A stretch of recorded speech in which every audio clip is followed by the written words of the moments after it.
This is Pet Life Radio. Let's talk pets. Jungle Deep, the podcast that explores the tropical lifestyle.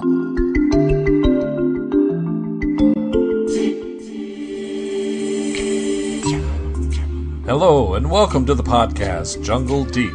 This is your host, Dr. Jones. We are on safari, and I'm here with you to learn, to have fun, and to explore the jungle.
Welcome to Jungle Deep. We have some terrific guests coming in future episodes. Let me tell you about them. We will have a conversation with a young conservation activist. I call her a rock star of conservation. She is Allie Boyer, a 14-year-old who cares about wildlife and decided to do something about species extinction. Allie has raised thousands of dollars to help save orangutans. We will learn how she did it. Promised to our listeners for many, many weeks now, we will feature our conversation with the one I call the real Tarzan of Africa, DeWitt DeToy. DeWitt lives in Africa and has been in training for Tarzan for years now. He has an amazing and inspiring story to tell. Don't miss it. You can learn more about our fascinating scheduled guest in the Coming Up section of our homepage at jungledeep.com. So what did happen in 2012? As a fan of Jungle Deep, you will know that we had an Earth Summit this summer, but there were several other important conferences this year too. The IUCN Congress, the International Union for Conservation of Nature, get-together about species conservation, which took place in South Korea in September. The Biodiversity Convention in India in October, producing new numbers about the great contribution of Indigenous Community Conservation Areas. The Pacific Islands Leaders Forum in August, and the dramatic increase in protected ocean areas. The United Nations Convention on Climate Change in Qatar in December. Dr. Mittermeier is back with us today with a review of some of the major environmental accomplishments of 2012. You may remember Dr. Mittermeier is a primatologist, a specialist in monkeys and apes, and president of one of the largest and oldest conservation organizations, Conservation International. You may not know that Dr. Mittermeier appeared on the cover of Time magazine, identified as one of the heroes of the planet.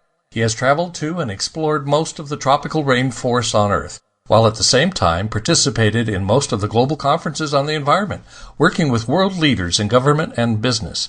Be sure to check out the new video I have about Dr. Mittermeier on the show notes page for this episode. It's excellent. I am most pleased to be able to bring to you this exclusive conversation with such an esteemed expert. We'll be right back, right after these messages. Stay tuned.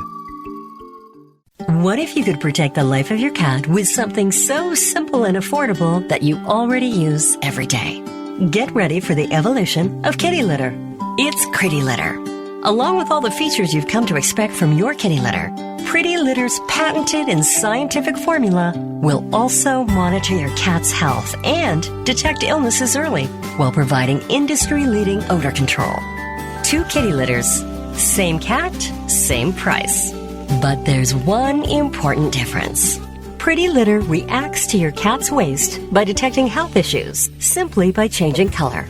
And the key is that Pretty Litter detects these issues before your cat shows symptoms of physical illness or pain, likely saving you major dollars in vet bills while protecting the health of your cat. What do you think, little guy? Ready to switch litter? Pretty Litter.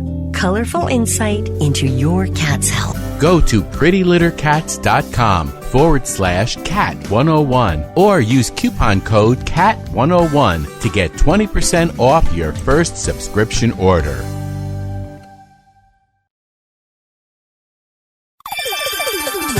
Let's Talk Pets on PetLifeRadio.com. Hello, Dr. Mittermeier. Hi, how are you? Good to talk to you again. We're so pleased to have you with us today, and we'll be covering a topic that's, well, I think it's very useful to kind of summarize things every so often and take a look at where we are and where we've come and so forth. And there's no one that gets around the world and studies these topics like you do, and in your position, and you've been doing it for so long as well. So I'm eager to hear about what you think about the year 2012, what we've been able to achieve this year, and where we might be headed in the new year. Before we get started, though, I'd like you, if you would, especially for our younger listeners, if you could kind of give us a big picture of who the major players are in this global process of dealing with, I mean, we have an environmental crisis going on around the world, and we have organizations working to make things better. Who are these people, and what are the events? What are they doing? Well, last year was a very, very busy year in terms of events and international conventions and meetings of various kinds dealing with conservation issues. Probably the most occupied year since 1992. It was really quite amazing with a number of different activities coming together. There are many, many different players. There are literally thousands of players in the conservation business. But let me just highlight a few of the organizations and a couple of the conventions that really require attention. One of these is the Biodiversity Convention, the Convention on Biological Diversity, which deals with maintaining the full range of biodiversity, species, ecosystems that exist on our planet. Also ensuring that there is access and benefit sharing. The countries that are poor countries that are rich in biodiversity need to have their rights respected. So there's an agreement now also on access and benefit sharing. So it's not just a matter of the rich countries going in, taking the biological resources of the poor countries, as happened so much during the colonial period, and then benefiting from them and leaving very little behind for the countries that actually have these resources. So I'll say a little bit more about that convention because we had a very important meeting in India back in October of the Biodiversity Convention. You know, the other big convention is the Climate Convention, the UN Framework Convention on Climate Change. That one meets every year. The most recent meeting was in December in Doha, in Qatar, in the Persian Gulf. And that one has had a bit less success in terms of reaching major agreements than the biodiversity one has. So those are the two of the three conventions that deal with these issues. There's a third convention on desertification. All three of these conventions emerged from the Earth Summit in Rio de Janeiro in 1992. Also emerging from the Earth Summit in 1992 was the Global Environment Facility, which is the principal funding mechanism supported by a range of wealthier country governments that supports both biodiversity and climate activities. In terms of the major conservation organizations, you have the International Union for Conservation of Nature, the IUCN, which is based in Switzerland, Gland, Switzerland, outside of Geneva.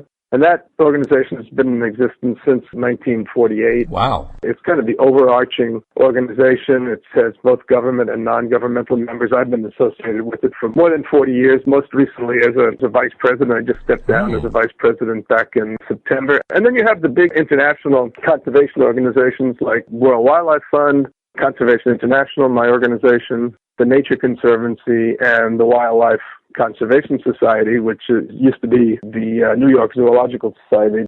They changed their name about 20 years ago. Those are the four big, what we call bingos. And there are many, many other medium to small conservation organizations in both the developed and the developing countries, and they participate to varying extents in these many different meetings. Now, these groups are referred to as NGOs often, non-governmental organizations. Is that correct? That's correct. The non-governmental organizations, these are not-for-profit organizations that focus on biodiversity conservation and other conservation activities. And it's interesting that with biodiversity in particular, that much of the action, unlike other sectors, much of the action in biodiversity conservation is very much at a local level and carried out by civil society groups, NGOs. More than just about any other sector that we deal with, this is one where the role of NGOs, the role of civil society is really enormous. So without the participation of civil society, it would be very difficult to achieve conservation objectives in this field.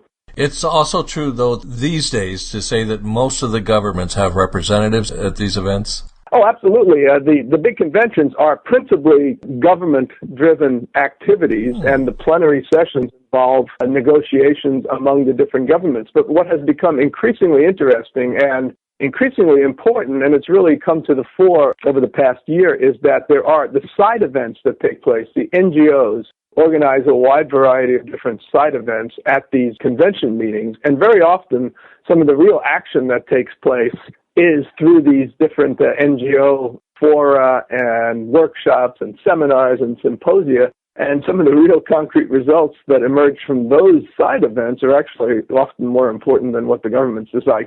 The government negotiations always tend to be lowest common denominator, whereas some really innovative stuff takes place in these side events.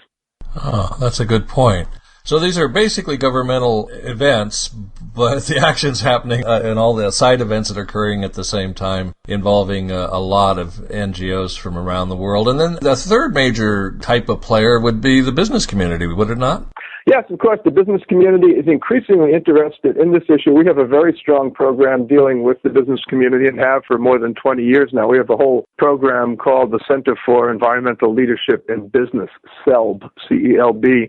We've been developing partnerships with a wide variety of corporations, particularly in the U.S., but really in other parts of the world as well, because if you don't have that private sector involvement, you really, again, you're not going to succeed. It's got to be a partnership of NGOs, private sector, governments, and then local communities, because in biodiversity conservation in particular, the local communities are going to be the ones who determine whether we fail or succeed over the long term, because they are the ultimate custodians of a lot of this biological wealth. National parks, protected areas, community reserves, all of these things that really will be essential for long-term sustainability of the planet. Are there any corporations that stand out kind of head and shoulders above the others as far as being involved in environmental issues? Yeah, well, you'd be surprised at some of the corporations that have been... I think we would. Yeah, I mean, Walmart has been a really good partner for us over the years. We also have a good relationship with Starbucks. We're working with a wide variety of other sectors. Walmart is such a big corporation that has so many suppliers and buyers that if they set best standards for their activities, then their suppliers and their buyers are kind of obliged to follow the best practices that they establish. Uh-huh. And you're seeing that happening. We are. What about the oil industry? Well, the oil industry... Do they have a presence? They do have a presence. Some of the mining companies have a presence as well. They're in the process of evolving. I think one of the most important bodies is the Consumer Products Forum, which is something like 400 companies. They deal with a wide range of different commodities that are sold in the world. And, one of the things we're trying to do is to get them to adopt best practices in terms of palm oil. Palm oil is a widely used product for many different things around the world, and we want to make sure that as the use of palm oil increases, that we don't clear natural forests to create new palm oil plantations, but rather to place those plantations in degraded land. And this is an ongoing dialogue. Yes, we hear a lot about palm oil being the cause of a lot of rainforest destruction, and I'm led to believe it's continuing to this day, but there's a lot of discussion and concern about changing the way they do things. And I guess that could be said for an awful lot of corporate activities around the world. We're seeing a lot of evolution in corporations. I mean, first, another good partner for us is Disney, which has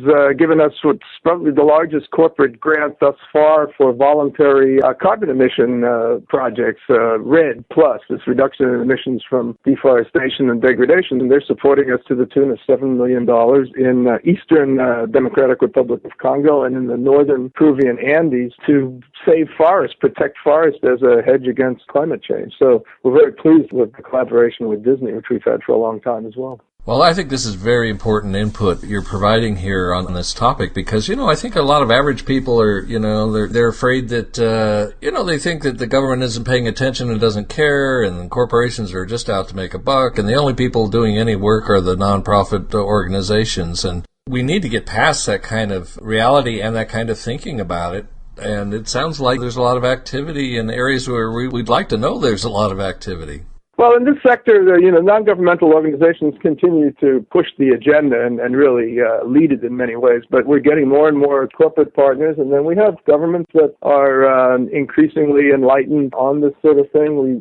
It varies from government to government, it varies from issue to issue. But overall, we're seeing what I think are positive changes. The big disappointment this year was that we still are nowhere near a legally binding agreement on climate change. That really is an issue because no one really wants to step forward and take a leadership role on this, and yet we know that there's going to be serious impact. Even if we had a legally binding agreement put in place right now, we started to take the appropriate measures, I think we're still going to see very significant impacts from climate change over the next few decades and in the remainder of this century. But other things have been progressing reasonably well. The thing about conservation is there's no final victories.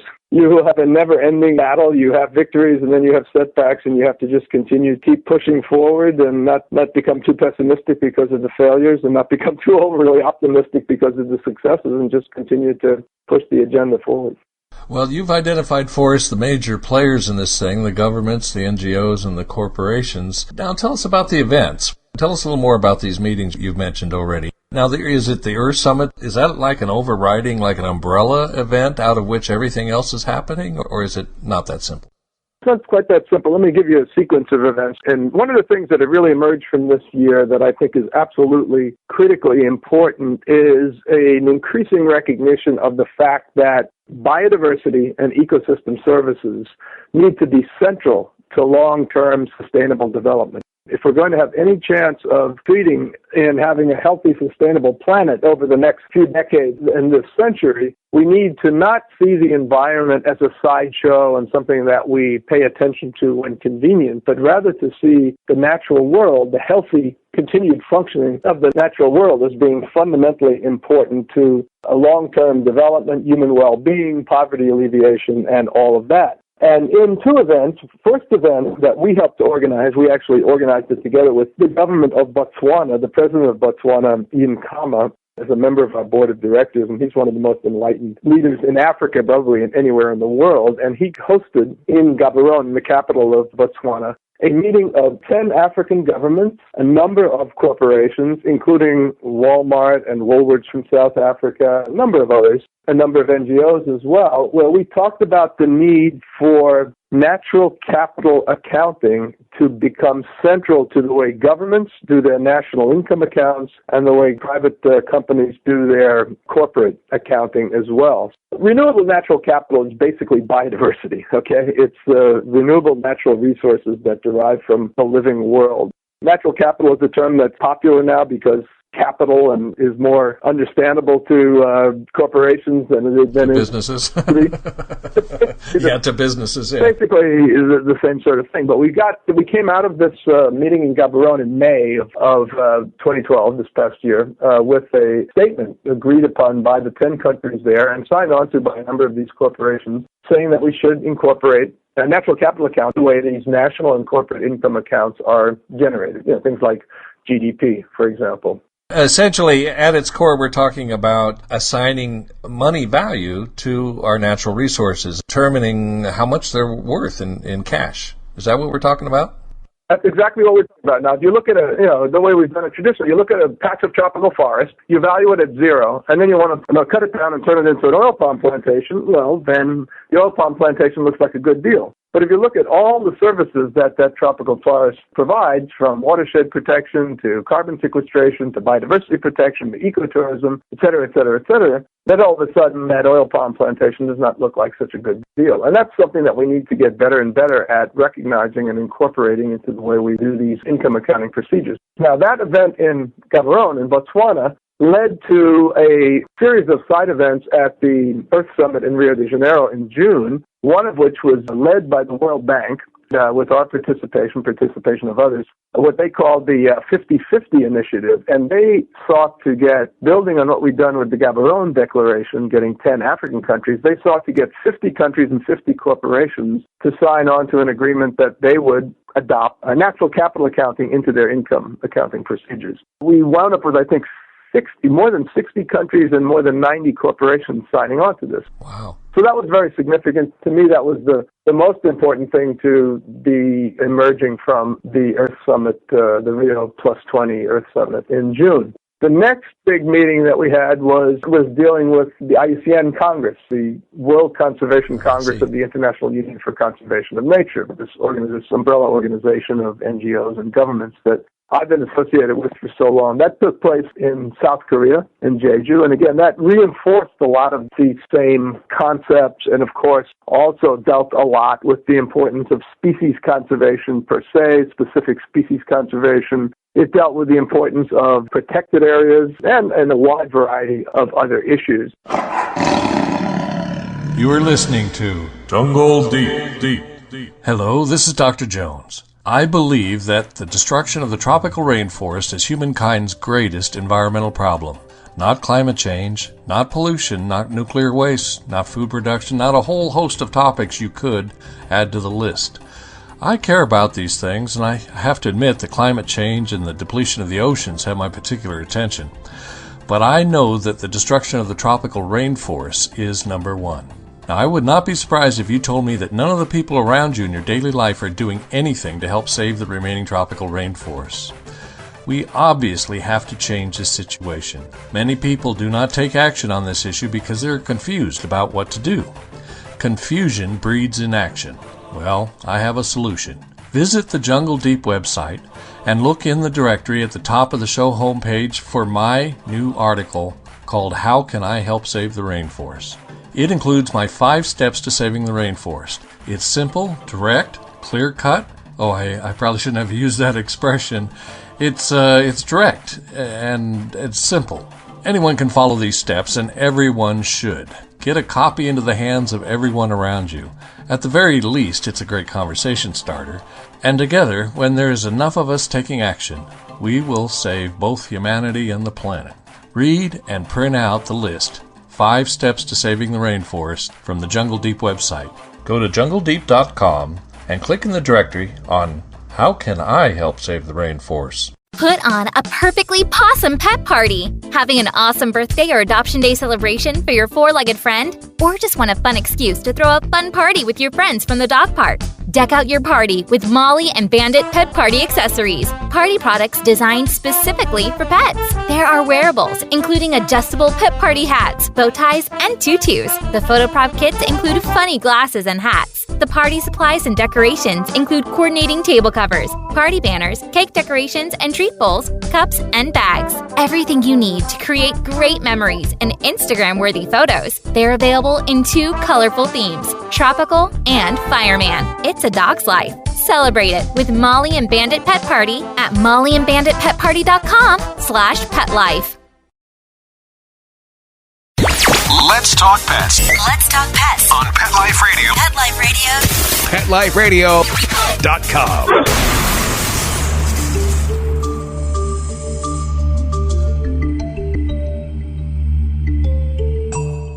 Now, more of Jungle Deep. And one of the things that really has come to the fore again this year is the critical importance of protected areas, parks and reserves. They're not just little pieces of real estate that we set aside for a few rich people to visit. Increasingly, they're being seen as fundamentally important pieces of development strategies, that if we don't protect these areas, that we don't protect the natural resources, the biodiversity, the ecosystems that are in these protected areas, ultimately we're going to be shooting ourselves in the foot. And we really need to have much, much greater protected area coverage in the years to come. Right now we're at 13% terrestrial coverage in protected areas. When we had the last meeting of the Biodiversity Convention in 2010, we were under 1% in the marine realm. This year, we made some progress on terrestrial area, the protected area coverage, but we made enormous progress in marine conservation. This was another meeting that was held. This one was in August in the Cook Islands, Pacific Islands Leaders Forum, in which a group of Pacific Island nations, about 20 these tiny island nations and territories that still belong to countries like France and the UK and New Zealand, these tiny areas, these tiny countries, tiny in terrestrial terms, in terms of their land areas, but enormous in terms of their marine areas, their exclusive economic zones in the oceans, they've started to make unbelievable commitments, just enormous commitments. For the country of Kiribati, which used to be called the Gilbert Islands in the colonial period, it's tiny terrestrially. It's about 820 square kilometers, which is about 300 square miles. It's just tiny little patches of land. And yet it has, because of the way the islands stretch out over a vast area of ocean, they have a marine area of 3.5 million square kilometers, which is about 40% the size of the United States. And they just declared last year a marine protected area called the Phoenix Islands Protected Area. They actually declared it a couple of years ago. It's just starting to be implemented now. The Phoenix Islands Protected Area, that's 410,000 square kilometers. That's the size of California. Amazing. And then at this meeting, another even smaller island nation, the Cook Islands, which is about 200-something square kilometers, really tiny in land area, declared a 1.2 million square kilometer marine protected area. That's an area that is just shy of being the size of the state of Alaska in terms of marine realm. It's just unbelievable what some of these small island nations are doing. So that was a very, very big development. But I got to ask you, one wonders with such a small island nation claiming protected areas so large, are they in a position to monitor it, to enforce it? How is that enforced once people, make such announcements? Yeah, well, the big issue, of course, now is that once they've made this enormous commitment, that we need to work closely with them to provide them with the surveillance equipment, the ability to enforce protection, to enter into international agreements where other nations that are seeking marine resources don't just rip them off. And we're in the process of helping them to do this. With the Phoenix Islands Protected Area, we've created a trust fund that provides them with some of the resources needed. But obviously, the creation of these areas is the first step. Once you have the area created, you draw a line on a map, and that's extremely meaningful and should not be minimized in any way, because don't have that official declaration, you're nowhere. Okay. Once you get official declaration, it opens the door for all sorts of other involvement and support. Right. And in fact, the Phoenix Islands Protected Area, this 410,000 square kilometer California-sized area belonging to Kiribati, has already been recognized as a World Heritage Site by UNESCO. So you've got a global recognition of the importance of this area, and that really opens the door to get increasing support. So we're pretty optimistic that these countries are really setting the bar very high, and now it's incumbent on us and the richer nations to help them actually implement this and put the appropriate enforcement in place. It would seem that there's a very big opportunity in protected area enforcement work in the future. Oh, it's huge. We have to do two things. One is we still have to create many new protected areas if we're going to have a sustainable planet. I believe that in one form or another we have to protect 50% of the planet at least to ensure that it's sustainable in the face of an increasing human population. We're going to add at least 2 billion more people to the human population. And if we think we can survive by continuing to degrade ecosystems and not have a stock of intact functioning systems in place at scale over the course of the next few decades, we're dreaming. It's just not going to happen unless we really make a major commitment to ensuring the long-term viability of the natural world. Now, the next big meeting after the IUCN Congress and the Pacific Islands Leaders Forum, Pacific Islands Forum took place in August, and the meeting of the IUCN took place in South Korea in September. In October, we had Conference of the Parties of the Biodiversity Convention in Hyderabad in India, and that also produced some very good results. India made a $50 million commitment itself, and other countries made a commitment to really look at their budgets and how they could increase support for biodiversity conservation activities. They didn't come up with specific numbers, which was a bit of a disappointment, but they did commit to having this be much more of a central issue for them. Again, one of the side events brought up what I think is another very, very important development this past year, and that is the importance of indigenous and community-owned conservation areas. Now, traditionally, protected areas have been the realm of parks and reserves, have been the realm of federal governments or state governments or even municipal governments. So in this country, we have national parks and reserves, we have state parks, and sometimes we have municipal level parks as well, and that's the case in a lot of other countries. But parallel to this, we've seen over the past decade a rapid increase in community-owned conservation areas developed by indigenous communities, for instance, the Indians in South America and in other parts of the Western Hemisphere, and many other kinds of indigenous and community-owned protected areas. And a lot of the action in protected area creation over the next few years is going to be in these indigenous and community-owned lands. A few organizations have done a study looking at how much was already covered by such indigenous and community-owned lands, these ICCAs as they're called.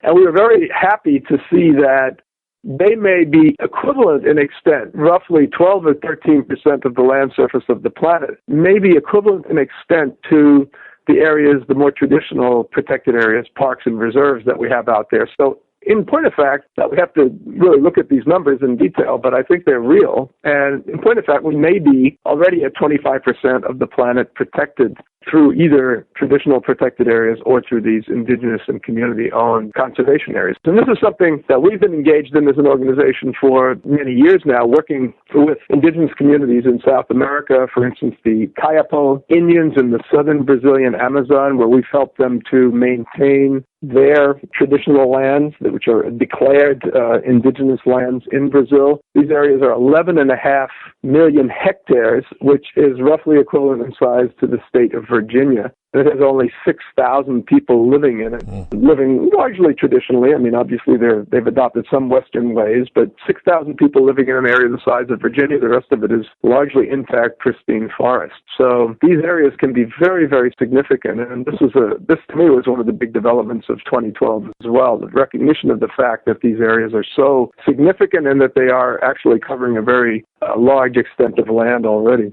Wow, that's very interesting. You're saying that, if I understood you correctly, we estimate about 13% of land is protected by government-initiated activities. These include reserves, parks, and that kind of thing. Actually, 13% of the area of the Earth, of the land-based area of the Earth, has some form of protection, of official protection, and you're saying that there's another 10 to 15% that might be protected simply by the local people on a smaller local kind of level. Is that right?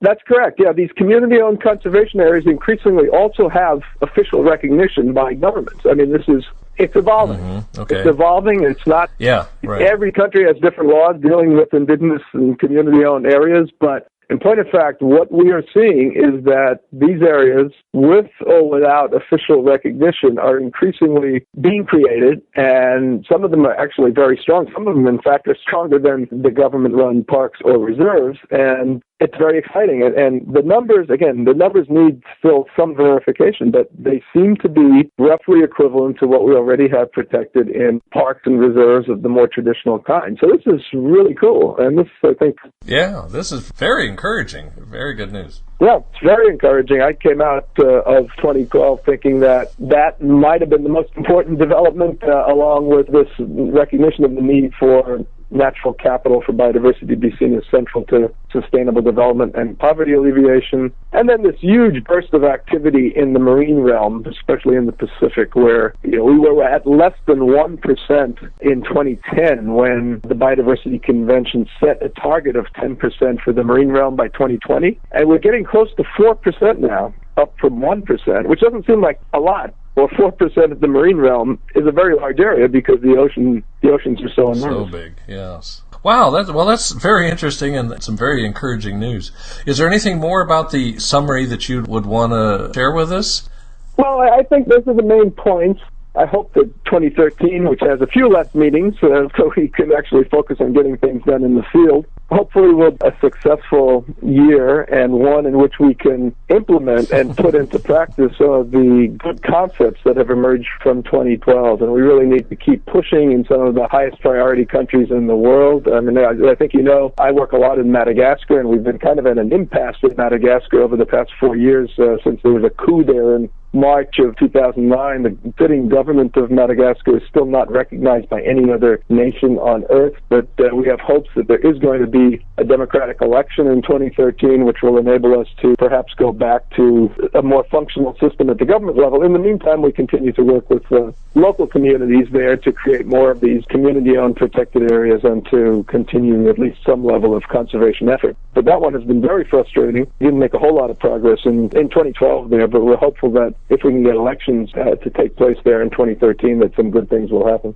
Well, that's something to keep our eyes on. What other things coming up in the new year are you looking forward to? Well, I'm looking forward to spending some more time in the field. I spent a lot of time in conferences and conventions in 2012. I've got some expeditions to the Amazon, perhaps one to China coming up, another one to Suriname. I'm hoping to do a walk with my two sons across the southern part of Suriname along some tracks between a couple of the major Indian villages in the interior. There's something that no one other than the Indians themselves have ever done. So, well, I can still do it. I got to do this stuff while I'm still physically able. I don't know how much longer that's going to last. You've done an awful lot. Tell us again, what's your count on the number of countries you've been to in your lifetime? You've been to every rainforest in the world. Well, right now I've been in 57 countries. I think I've been to more rainforests now than anyone else. I'm still missing some. Still got a few to go to. But the one thing I'm sure about is that I've seen more primate species, monkeys, apes, lemurs, etc., than anyone else. But I've still got some interesting rainforest areas that I haven't been to yet. So that's on the agenda for the next few years as well. Now, I missed that number. What was that number again? For number of countries? Yes. 157. Okay. Okay. My oldest son, John, I think he's at 102 now, and he's 27, and my son, Mickey, who's been on the program, he's in Europe right now, and I think he's going to get, with the 4 countries he's visiting in Europe now, he's going to get up to 70 countries, and he's 20. Yes, that's amazing. Anything else you'd like to add regarding the upcoming year? I'm looking forward to a pretty successful year, and hopefully we can move forward some of these agendas demonstrating to the world that biodiversity conservation, natural capital really is fundamentally important to long-term human well-being and really the core element in any efforts to develop green economies or healthy, sustainable economies or just any kind of sustainable development activities in general really depend heavily on making sure that this base of natural capital is maintained into the future. To wrap up this episode, I wanted to ask you, for the average citizen listening to this podcast, it sounds like a lot of things are happening and a lot of you folks at the top of these organizations are getting together and you're hammering out agreements and you're bringing new people to the table and there's a growing effort to help save our natural resources, to switch over to a sustainable way of managing these things. What's your advice for them? Can they relax now and let you guys handle it, or is there still a role for the average citizen to play in all of this? Oh, you never can relax because there are so many challenges out there, and there's absolutely an enormous need for the average citizen to participate, to become more involved, to adopt appropriate practices in their daily lives, recycling, reduction of resource consumption, all of these things that we always hear about. These are essential. So there needs to be much greater involvement. Support local and national and international organizations that are doing this work in whatever way you can. But also, I keep telling people that they need to get out and see these natural areas firsthand. So much of what we're doing these days is sitting on computers and looking at the internet and really living vicariously through video games and television programs and movies and everything else. But what I always tell young people, and middle-aged and older people as well, is that it's so easy now to get out and see natural areas, either in our country here in the U.S. or to visit other parts of the world. It's much more accessible now than it's ever been. And once you've gone out to see a place in, Costa Rica, Madagascar, Brazil, China, wherever, you come back really having a feel for what it is that's important in the world and what we're trying to accomplish. So get out there and see it and do it and become a bird watcher, become a primate watcher, become a plant collector, whatever it is that tickles your fancy. But don't just sit in front of the TV set and the computer. Get out there and see what's going on in the world because it's so exciting and so much more interesting than living through the electronic media. Nothing can substitute for real life experience. Great. Yeah, you should come down in the field with us. Come with us to Suriname. See it firsthand. Thank you very much. This has been terrific. Thank you. Bye-bye. Alrighty. Bye-bye.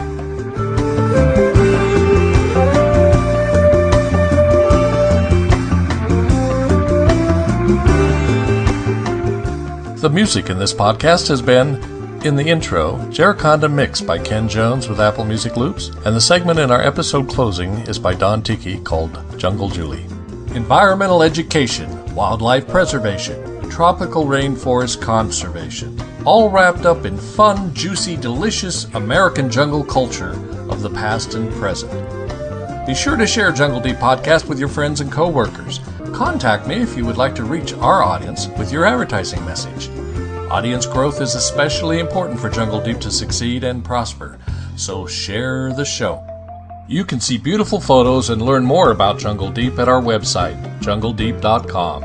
You gotta check it out. Where else can you go for this kind of fun? Our show notes pages have valuable links for you. I invite you to email me at ken@jungledeep.com or follow me on Twitter. Search for Jungle Deep or Ken Jones 56, all one word. I would love to hear your ideas for the show. Well, the show's over for today, so it's time to refill my Mai Tai, mount my elephant, and head back into the jungle. Let's Talk Pets, every week on demand, only on PetLifeRadio.com.